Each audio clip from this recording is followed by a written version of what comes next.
നമസ്കാരം. A1 വാർത്തയിലേക്ക് സ്വാഗതം. 500 രൂപയുടെ കള്ളനോട്ടുമായി പയ്യന്നൂർ സ്വദേശി പോലീസ് പിടിയിലായതിനു തൊട്ടു പിന്നാലെ പാടിയോട്ടുചാൽ ഏച്ചിലമ്പാറ സ്വദേശിനിയായ ഡ്രൈവിംഗ് സ്കൂൾ ഇൻസ്ട്രക്ടറായ യുവതിയും പിടിയിലായി. 45-കാരിയായ പി ശോഭയെയാണ് Kannur town station inspector Subhash ബാബുവിന്റെ നേതൃത്വത്തിൽ SI സവ്യ സാക്ഷിയും സംഘവും പിടികൂടിയത്. യുവതി പടന്നയിലെ ഡ്രൈവിംഗ് സ്കൂൾ ഇൻസ്ട്രക്ടറാണ്. പുലർച്ചെ പാടിയോട്ടുചാലിലെ വീട്ടിൽ നിന്നും ടൗൺ പോലീസ് യുവതിയെ കസ്റ്റഡിയിലെടുക്കുകയായിരുന്നു. പെട്രോൾ പമ്പിൽ യുവതി നൽകിയ 500-ന്റെ കള്ളനോട്ട് പമ്പ് ജീവനക്കാർ പിടികൂടിയിരുന്നു. ചീമേനി പോലീസ് സ്റ്റേഷനിൽ വിവരവും കൈമാറിയിരുന്നു.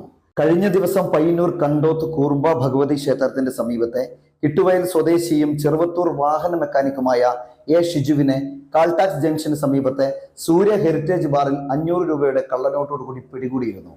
ഇയാളെ ചോദ്യം ചെയ്തപ്പോഴാണ് ശോഭയാണ് 500-ന്റെ നോട്ടുകൾ നൽകിയതെന്ന് മൊഴി.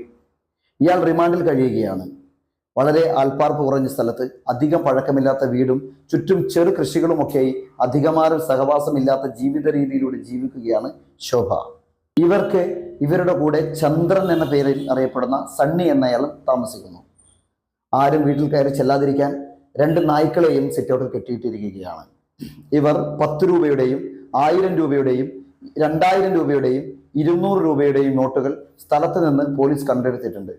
ഫോട്ടോസ്റ്റാറ്റ് മെഷീന് സമാനമായ മെഷീനും പോലീസ് കസ്റ്റഡിയിൽ എടുത്തിട്ടുണ്ട്. വളരെ കാലമായി അകന്നു കഴിയുന്ന ഇവരുടെ അമ്മ ഇന്ന് ഇവിടെ വീട്ടിൽ വന്നു പോയതും നാട്ടുകാരിൽ സംശയം ഉളവാക്കുന്നു.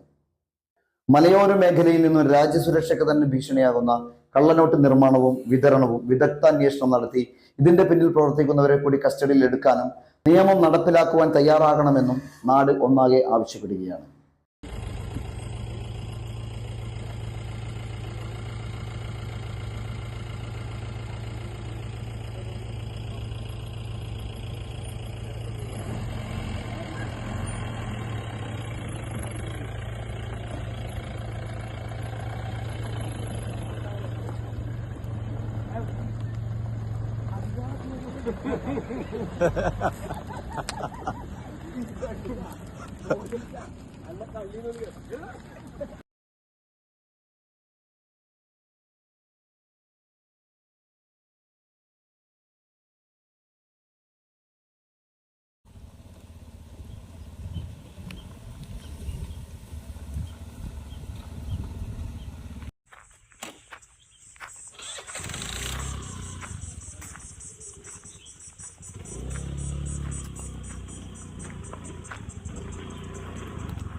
വീട്ടിൽ പോയി നോക്കാം, പട്ടി